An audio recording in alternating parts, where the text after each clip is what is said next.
Joao Felix, if this transfer window couldn't get any different craziness, it just got a little bit crazy because for Conor Gallagher right now to go to Atletico Madrid to La Liga, we now have to buy a different player because the other deal for Sam is now totally off. That's collapsed apparently, according to Fabrizio. So the next player that we're going to be looking at now is Joao Felix. Now, I'm up in the air on this one, which we will talk about why this may actually be a good signing for Chelsea. But for right now, this is quite mind-boggling because if you're really thinking about Joao Felix coming back to Chelsea, this is not a player I would have expected at the beginning of the season that the board at Chelsea would have been looking at and thinking, you know what, that is the guy we need to bring to this club, and we need to sell Conor Gallagher to bring that guy here. Because when you think about the position that this guy can play, yes, he is very good going forward, but not so much coming backwards and playing defensively. And we know with Enzo Maresca, this is what he's going to want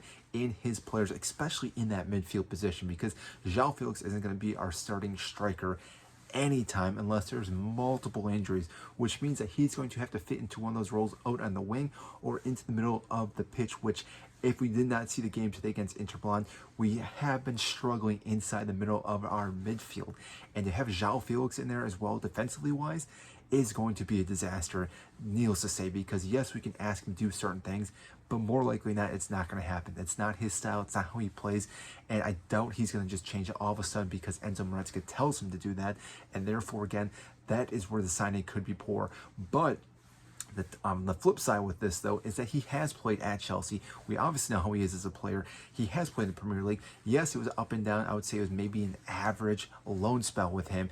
And it was during a time of chaos with Graham Potter. I don't think Graham Potter was going to get the best of this player. So therefore, again, I'm going to give a little asterisk on how his season went with Chelsea. I do think he's a very good player going forward, like I mentioned earlier. And I do think Enzo Maresca, if he's going to utilize him more as an attacking player, I do think this could be a great player to have, especially on our bench, because if you do look at our entire squad right now, which again we all know is completely bloated, he does have the capability of coming off the bench and being electric, being that X factor to help Chelsea win games and grind those games out in the last dying minutes of each and every match. And I think that is going to help Chelsea out.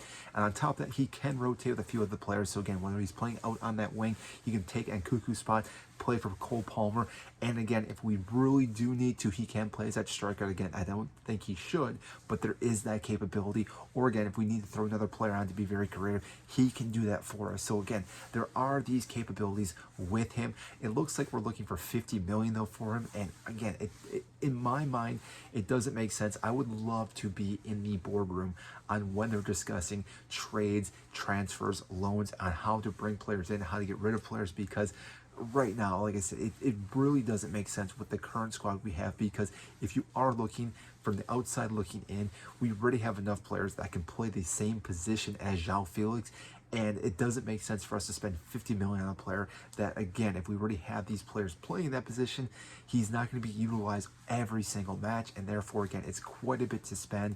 And like I said, we're getting rid of Conor Gallagher for this, so yes, we're getting the 30-ish million going out, but then we're also then spending out that money too really quickly. So again, it's not really bolstering where we need to, so under defense and our actual striking position, which who knows if we'll actually get a proper number 9. Yes, we have Mark Ahi, we have Nico Jackson. These two players can play in that position, but we do not have an out-and-out, just sole number 9 striker in the squad right now, and that could be a big issue for us scoring goals this season. So I do want to know, though, what do you guys think about Joao Felix possibly coming back to Stamford Bridge? Do you think this is a good signing, a poor signing on the board side, and how could he fit into Enzo Maresca? I do want to know, so comment down below.